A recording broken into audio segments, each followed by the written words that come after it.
Hello everyone, good morning সবাইকে। কেমন আছো বন্ধুরা? আশা করব অনেক ভালো আছো। আমরাও কিন্তু অনেক ভালো আছি। আজ রিম্পা চন্দনার রান্নাঘরে কিন্তু আবারও চলে এসেছি তোমাদের সঙ্গে। আজ কিন্তু নিয়ে এসেছি দারুণ একটি রেসিপি, সোয়াবিন ভর্তা। এইভাবে সোয়াবিন ভর্তা বানিয়ে দেখুন, সত্যি বলতে খেতে কিন্তু অসাধারণ লাগবে। তাহলে চলো বন্ধুরা, আজকে এই রেসিপিটা তোমাদের সঙ্গে শেয়ার করছি আমরা বাড়িতে কিভাবে সোয়াবিন ভর্তা করেছি। তো আমরা এখানে 100 সোয়াবিন নিয়েছি, আর সোয়াবিনটাকে কিন্তু আমরা আধ ঘন্টা আগে কিন্তু ভিজিয়ে রেখেছিলাম।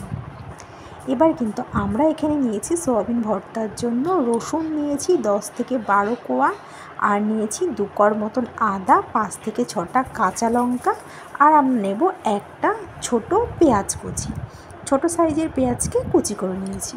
প্রথমে কিন্তু আমরা একটি কড়াইতে 2 চামচ সর্ষের তেল গরম করে তার মধ্যে কিন্তু রসুন কোয়াগুলি আমরা দিয়ে দেব। 2 থেকে 4 মিনিট মতন কিন্তু আমরা ভেজে নেব লো আঁচে খুব ভালো করে ভেজে নেওয়ার পর আমরা দেব কাঁচা লঙ্কা আর কিন্তু আদা।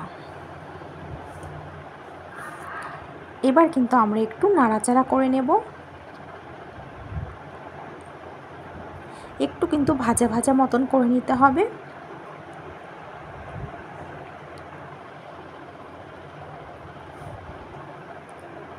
এবার কিন্তু আমরা পেঁয়াজ কুচিগুলি কিন্তু দিয়ে দেব কড়াইতে। এবার আমরা কিন্তু একটু ভাজা ভাজা মতন করে নেব। সব কিছু ভালো করে কিন্তু একসঙ্গে মিশিয়ে ভাজতে হবে।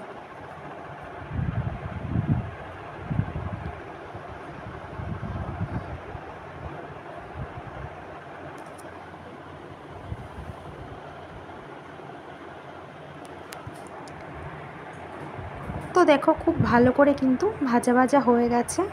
এবার কিন্তু আমরা এখানে দেব একটা টমেটোকে আমরা টুকরো করে নিয়েছি, সেটিই কিন্তু আমরা পেঁয়াজের উপরে দিয়ে দেব।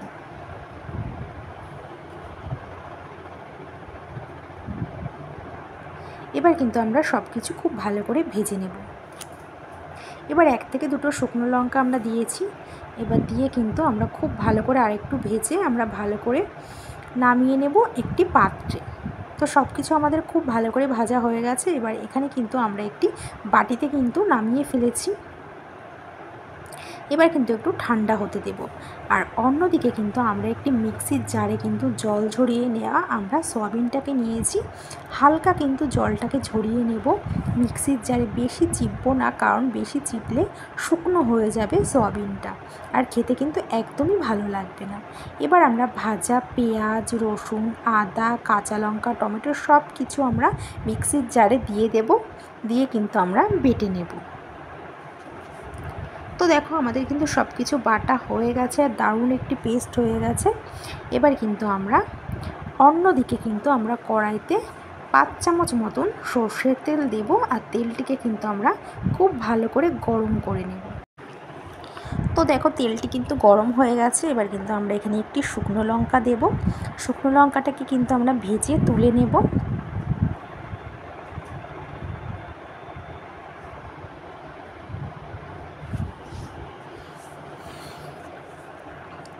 তো দেখো, শুকনো লঙ্কাটা কিন্তু ভাজা হয়ে গেছে। এবার কিন্তু শুকনো লঙ্কাটাকে কিন্তু আমরা তুলে নেব।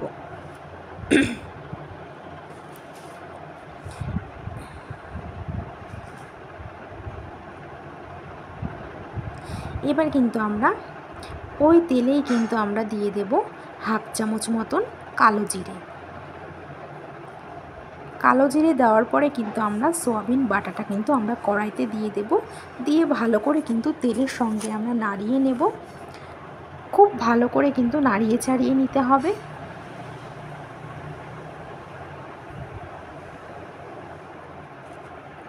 খুব ভালো করে মিশিয়ে মিশিয়ে নাড়তে হবে।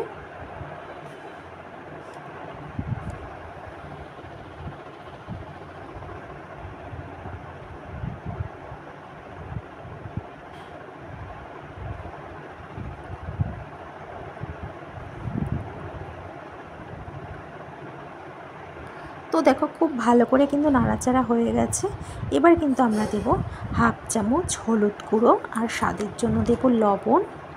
আর হাফ চামচ কিন্তু আমরা ঝাল লঙ্কার গুঁড়ো দেব।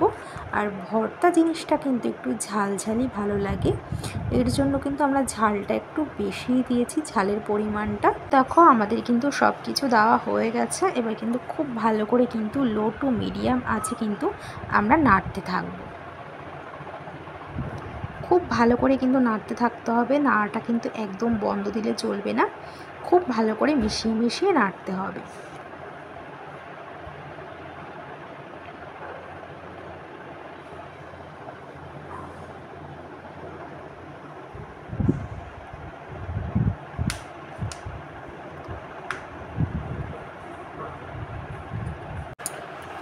তো দেখো আমরা কিন্তু খুব ভালো করে কিন্তু মিশিয়ে মিশিয়ে নাড়ছি। আমরা কিন্তু এটা লো টু মিডিয়াম আঁচেই কিন্তু সয়াবিনটাকে আমরা নাড়ছি। এবার কিন্তু সয়াবিনের জল শুকিয়ে গেলে কিন্তু আমরা স্বাদের জন্য কিন্তু চিনি দেব। চিনি দিয়ে কিন্তু আমরা আবারও কিন্তু ভালো করে কিন্তু নাড়তে থাকবো। খুব ভালো করে মিশিয়ে মিশিয়ে নাড়তে হবে, তাহলে চিনিটা খুব ভালো করে কিন্তু মিশে যাবে।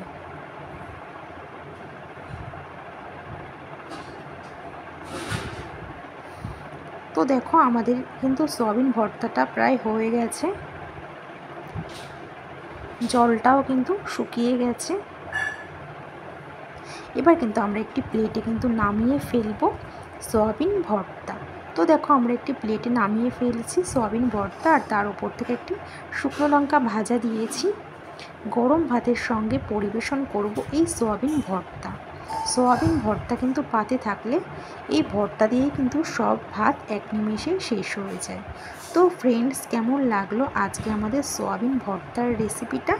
আজকের রেসিপিটা যদি তোমাদের ভালো লেগে থাকে তাহলে কিন্তু অবশ্যই কিন্তু তোমরা একটি কমেন্ট করে জানিও কেমন লাগলো আজকে আমাদের এই রেসিপিটা। তো বন্ধুরা, আজ এই পর্যন্তই, আবার দেখা হবে নেক্সট ভিডিওতে। ততক্ষণ তোমরা সুস্থ থেকো, ভালো থেকো।